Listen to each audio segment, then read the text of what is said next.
오늘 본문은 이제 모세의 노래. 모세가 이제 120년 자기 생을 마쳐가면서 마지막 사명을 하나님께로부터 부여받은 것이 뭐냐면 노래를 지어서 그 노래를 백성들에게 가르치는 그 사명을 지금 감당하는 내용. 그래서 이 32장은 시며 노래다.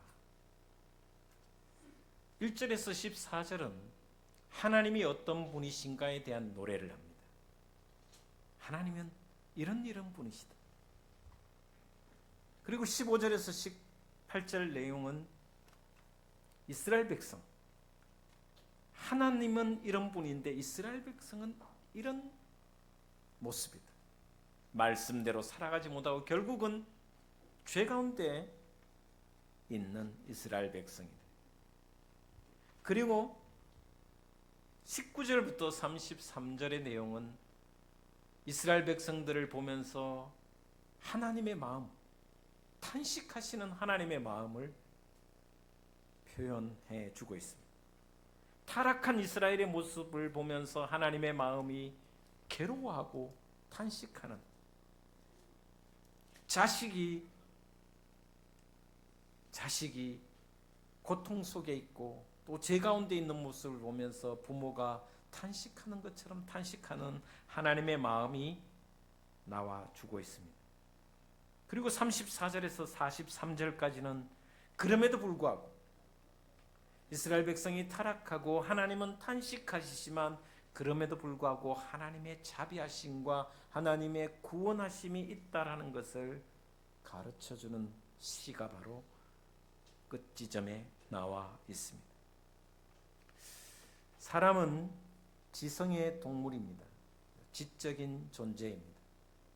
생각하는 존재라는 거죠. 지적이죠. 그러나 그럼에도 불구하고 사람은 감정적인 동물입니다. 존재가 감정적입니다. 여러분, 성경을 읽을 때도, 성경을 묵상하고 읽을 때도 지성이 발동되어서 이성적으로 이 사건은 이런 내용이구나, 지적인 것이 발휘되기도 합니다.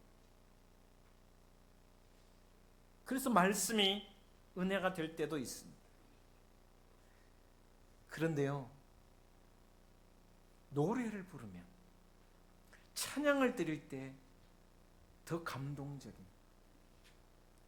말씀을 읽을 때 하나님이 어떤 분이시고 하나님의 마음이 어떤 것을 읽을 때도 감동이 있지만 찬양을 드리면서 감정적인 느낌이 있을 때 더 은혜가 될 때가 종종 있습니다. 그래서 하나님께서 모세를 통해서 이성적으로 말씀을 기록한 것보다 더 중요하게 생각했던 게 시를 지어 노래를 가르쳐 그 이스라엘 백성들의 입술에서 늘 흥얼거리는 노래가 나왔으면 좋겠다라는 마음에서 노래를 지어 백성들에게 끊임없이 가르쳤습니다. 그게 모세의 마지막 사명이었고 임무였습니다. 저는 지금도 석 잘하는 노래는 아닌데 어릴 때는 이 시골에서 고양이 청소년인데 소풍을 가잖아요. 그럼 소풍 가면 항상 뭘 했겠어요? 노래 자랑했어요. 그럼 저는 제 차례가 되면 가슴이 막 두근두근두근 하는 게 막 심장이 막, 그래서 도망가기도 했어요. 무서워서. 왜냐면 무대 앞에 서는 게, 제가 한번 언젠가 그 이야기 했잖아요. 산수 시간이었는데 선생님이 제게 문제 풀어보라고 해서 나왔는데 쉬를 샀잖아요. 너무 무서워서. 무대 앞에 서는 게 너무 힘들었어요. 알고 있는 내용이어도 무대 앞에 서는 게 정말 힘들더라고요. 노래를 원래 못했고 특히 박자에 대해서는 제가 박치 아닙니까?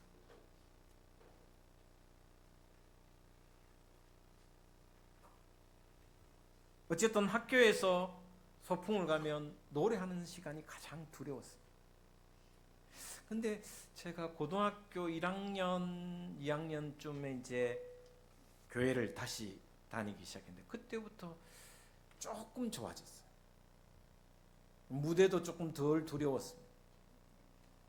특히 성령 체험하고 난 뒤에 은혜가 임해서 그런지 자꾸 나가고 싶더라고.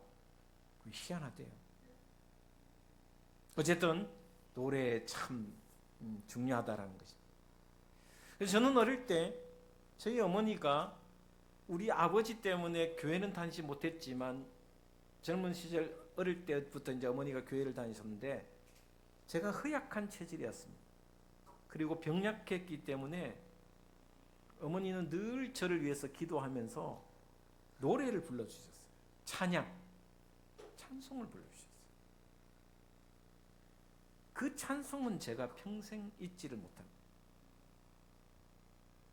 어머니가 불러주신 찬송 많이 있죠. 그렇죠? 그런 찬송은 제 평생 가슴 속에 담겨 있습니다.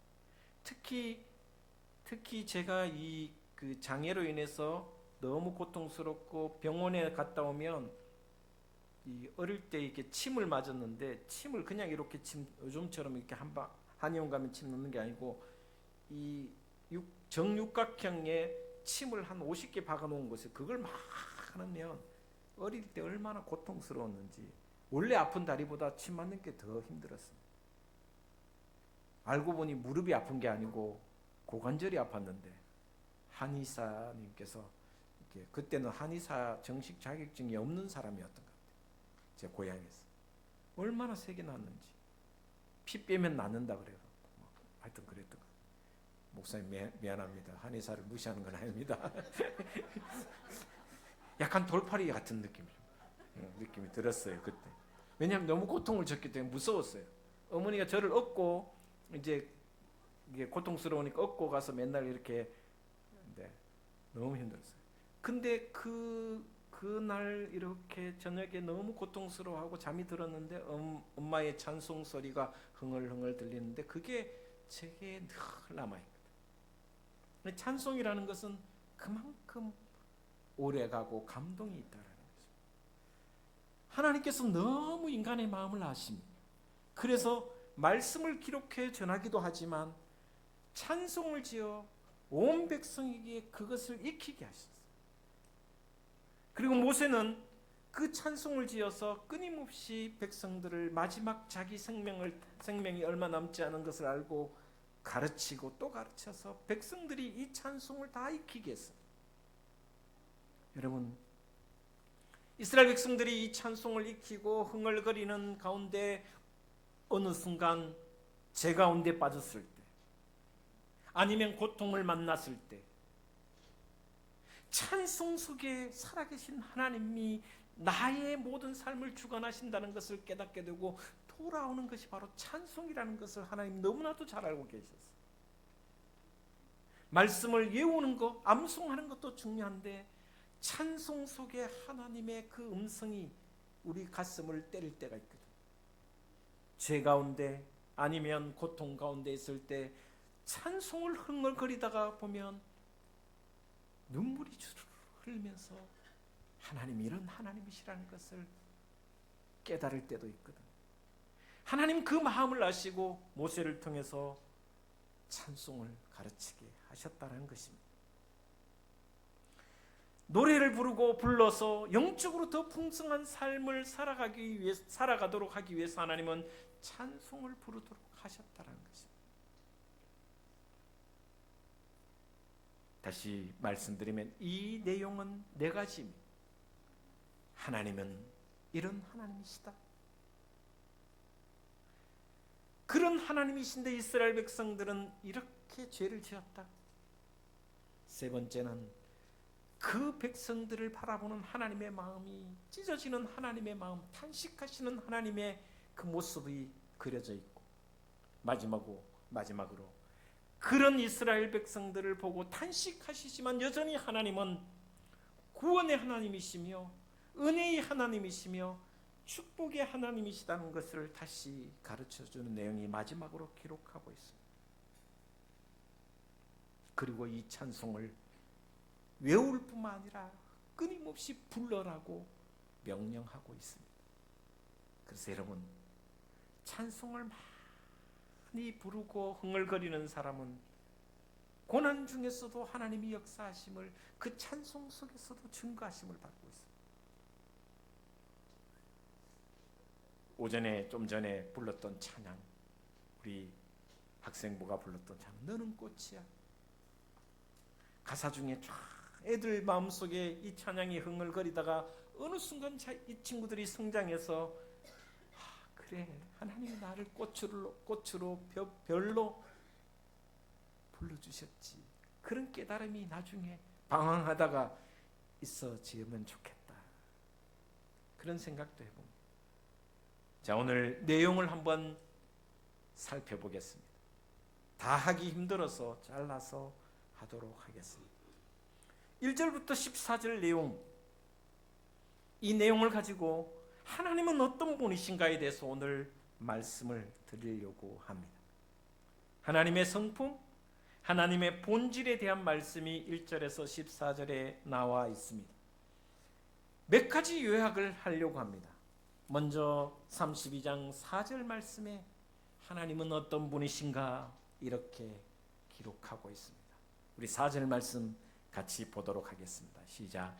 그는 반석이시니 그가 하신 일이 완전하고 그의 모든 길이 정의롭고 진실하고 거짓이 없으신 하나님이시니 공의로우시고 바르시도다. 첫 번째, 하나님은 어떤 분이신가 따라하겠습니다. 반석이신 하나님. 하나님은 반석이십니다. 반석이란 말은 많은 것을 포함할 수 있습니다.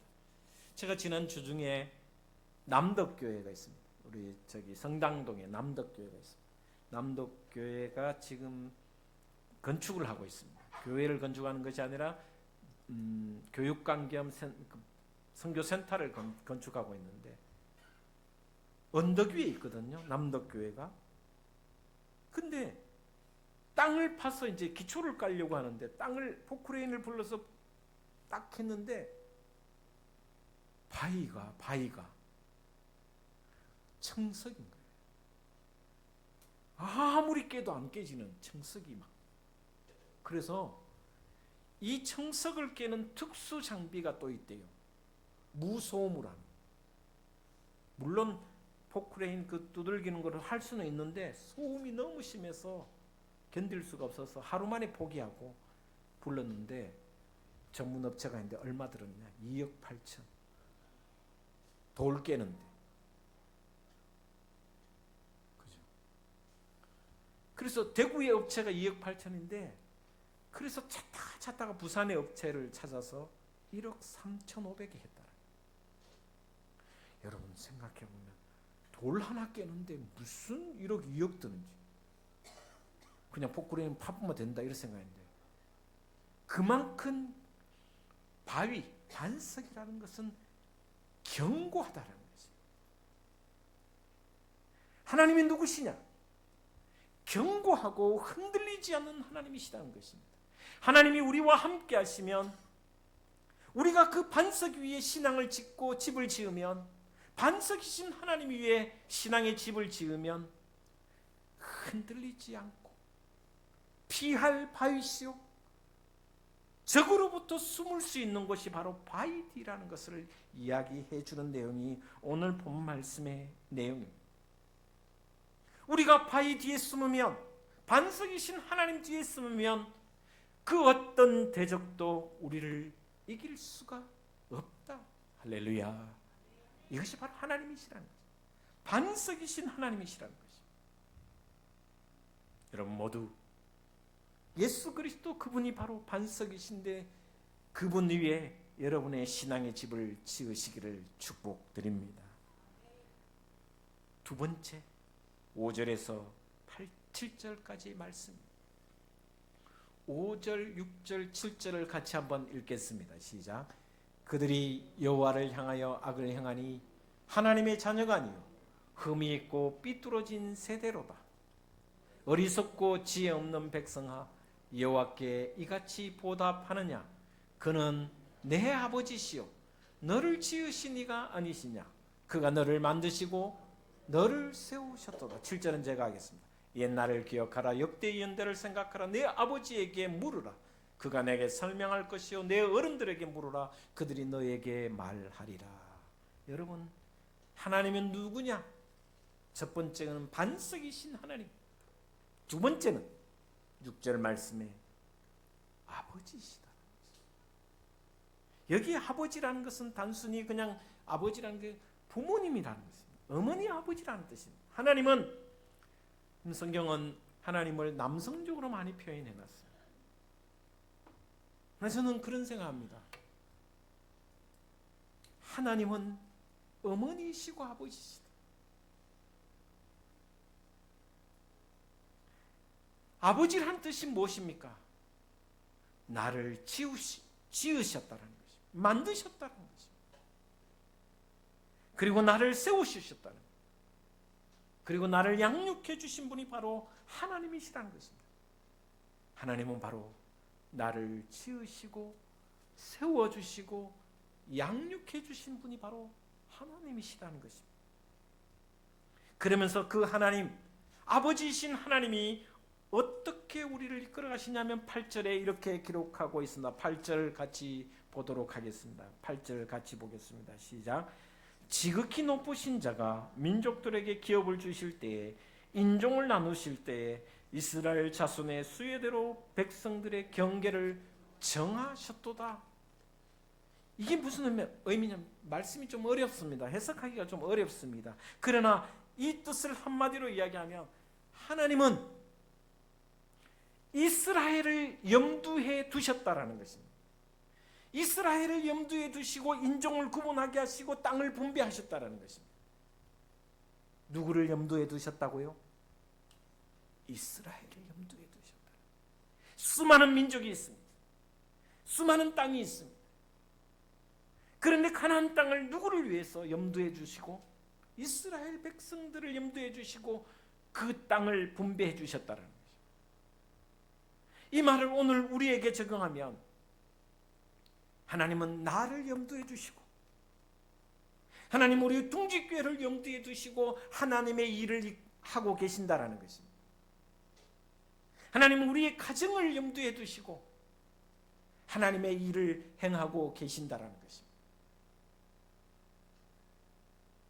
하나님께서 저와 여러분을 염두에 두시고 우리 둥지교회를 염두에 두시고 온 세상 땅을 분배하시고 인종을 분류하셨다라는 말씀이 이 뜻입니다.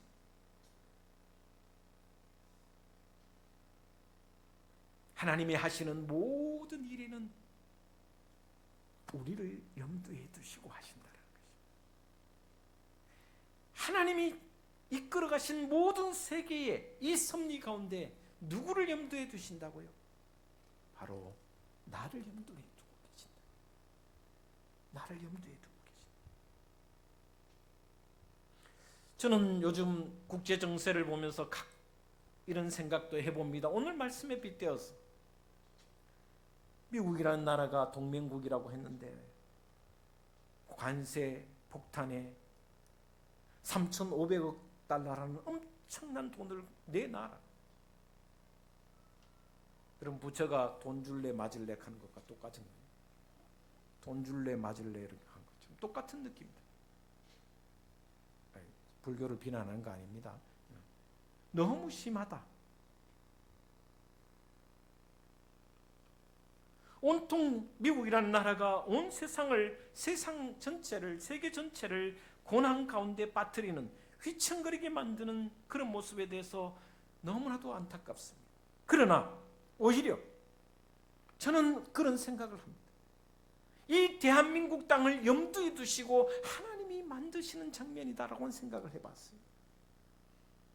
하나님이 이 대한민국을 염두에 두시고 이런 어려운 국제 정세를 만들어 고난을 주신 것이 아닌가 생각해 봤습니다. 다시 말하면 하나님께서 이런 고난을 주신 것은 그런 하나님을 바라보라는 것입니다. 그런 아버지 하나님만 바라보고 신앙으로 살아라는 것입니다. 여러분, 미국을 의지하지 말고 사람을 의지하지 말고 하나님만 바라보라는 것입니다. 그러면서 9절에 이렇게 이야기하고 있습니다. 9절 말씀 같이 보겠습니다. 이 말씀 너무나도 중요한 말씀입니다. 같이 보겠습니다. 시작. 여호와의 분깃은 자기 백성이라 야곱은 그가 택하신 기업이로다. 이게 좀 어려운 말이지만 한마디로 이야기하면 이런 것은 예를 한번 들게요. 저희 집에 우리 하진이 방에 인형이 수십 개 있습니다. 인형을 좋아하는 나이고 인형을 보면 있는데 또 사고 싶고 또 인형 뽑기 하고 싶고 하는 게지 요즘 그때의 나이인 것 같아요. 근데요, 그 인형이 다 하진이 겁니다. 그런데 그 중에 유독 아끼는 인형이 있거든요. 그거는 제가 건드리면 난리 납니다. 바로 톤이 높아집니다. 아빠 나도가 아닙니다. 아빠 나도 이렇게 이야기합니다. 왜? 다 자기 것이지만 특별히 그것은 구분해서 더 중요하게 생각한다는 말이에요. 이게 무슨 말씀이냐? 9절에 이 말씀은 뭐냐면 이스라엘 백성이 나의 기업이고 나의 분깃이고 자기 백성이라. 이 말씀은 모든 것이 하나님의 것이지만 모든 민족이 하나님의 손 안에 있지만 특별히 구분해서 더 소중히 여긴다라는 뜻입니다. 이스라엘 백성, 그분이 바로 하나님이시고 아버지시라는 것입니다. 요거는 특별히 내 것이라는 것입니다. 바로 하나님을 믿는 자녀들을 향한 하나님의 메시지입니다. 여호와의 분깃은 자기 백성이라. 야곱은 그가 택하신 기업이로다. 우리 옆 사람 한번 축복해 줬으면 좋겠습니다. 특별히 당신은 하나님의 사람입니다. 하나님의 자녀입니다. 할렐루야. 이런 하나님의 기업이요 하나님의 분깃이 저와 여러분이 되시기를 주의 이름으로 축원을 드립니다. 10절 말씀 보겠습니다. 그러면서 하나님은 어떤 분이신가에 대한 이야기를 이렇게 표현해 주고 있습니다. 10절입니다. 같이 보겠습니다. 여호와께서 그를 항무지에서 짐승이 부르짖는 광야에서 만나주시고 호위하시며 보호하시며 자기의 눈동자같이 지키셨도다. 아멘.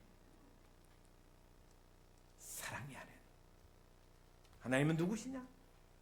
사랑의 하나님이시라.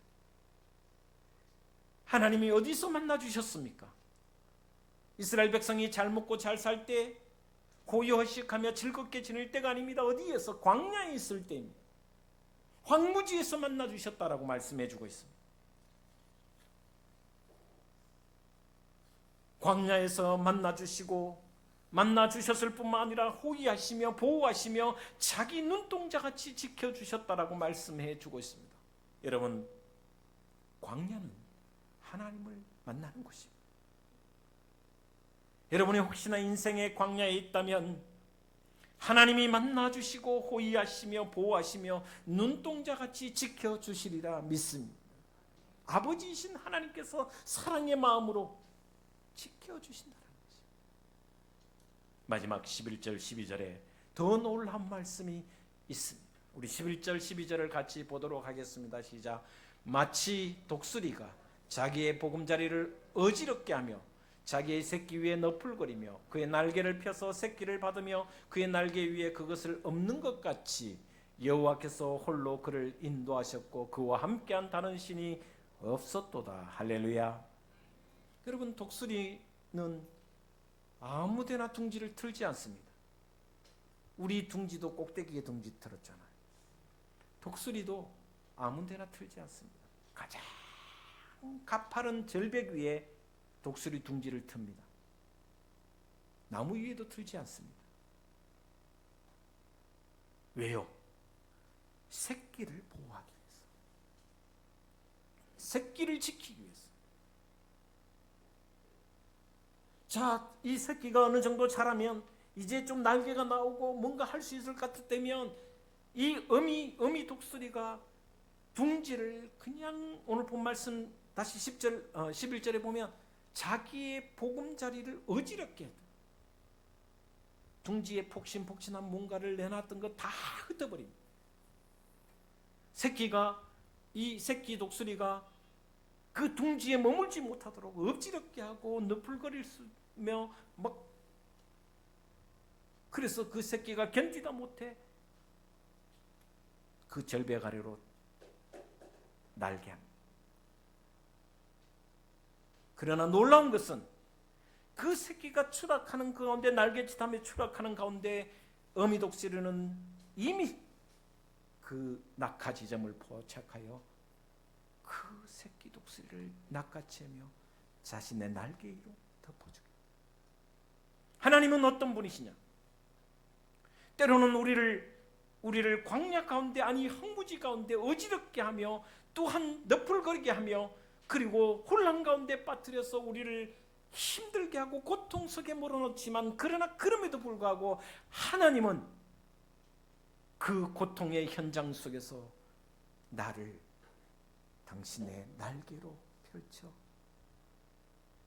잡으시고 다시 새끼 독수리를 둥지로 올려 또 뛰어내리게 하고 어지럽게 하고 혼란스럽게 하여 뛰어내리게 하여 날도록 할 때까지 나를 훈련시키는 그 하나님이시라는 거죠.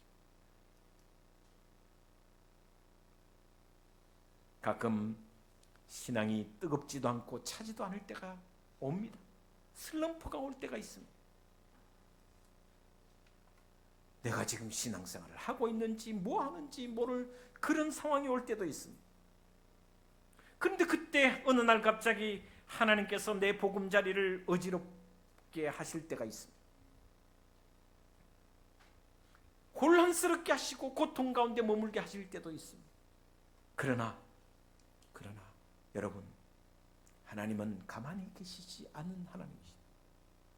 그의 날개를 펴서 나를 받아주실 뿐만 아니라 그의 날개 위에 나를 업어주시며 또 나를 안전한 것까지 다시 올려주시고 내가 스스로 날 수 있을 때까지 나를 보호하시는 분이 바로 하나님이시라는 것입니다.